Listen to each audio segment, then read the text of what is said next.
The relief of freedom. Their captivity has come to a dramatic end, and among those escaping this appalling ordeal are Brits, thankful they can now go home. Do you feel in safety now? I feel safe. I feel safe at the moment, but I won't feel 100% happy until I'm back in the UK. Until I see my family, then I'll be happy. But my heart goes out to the guys that are still there, and hopefully everyone comes home safe. As much as we're glad to be out, our thoughts are with colleagues that are still there at the moment.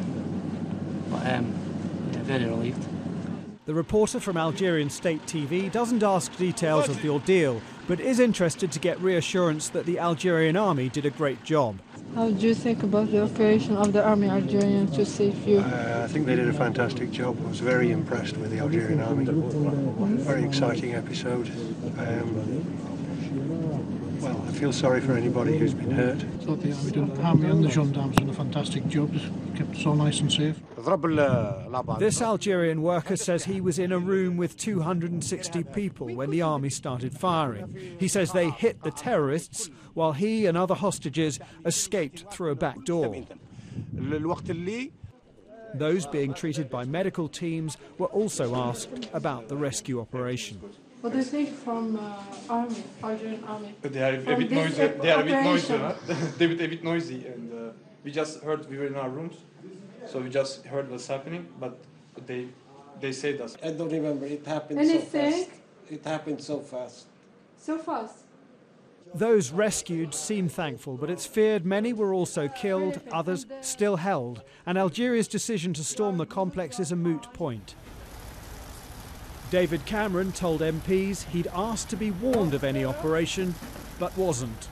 Mr. Speaker, we were not informed of this in advance. I was told by the Algerian Prime Minister while it was taking place. He said that the terrorists had tried to flee, that they judged there to be an immediate threat to the lives of the hostages and had felt obliged to respond. Hostages of at least 10 different nationalities were caught up in this.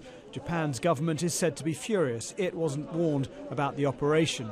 Britain and the US offered support in the mission, but defence experts say Algeria was keen to prove it could handle the situation.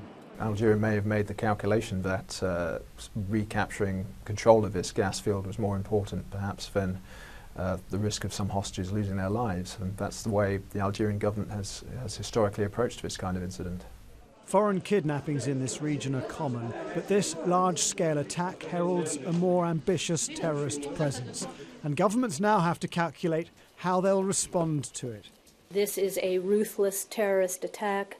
Algeria has a very long history of dealing with terrorism. They are dealing with people who have no respect for human life, and it is obviously in our interest to see them successfully bring this situation to a conclusion. Stories have emerged, including that of a Frenchman who spent 2 days hiding under his bed, and Brits apparently hiding in a space above the ceiling. But mixed with relief is sadness for those killed and fears for dozens of foreign workers still unaccounted for. Jason Farrell, Sky News.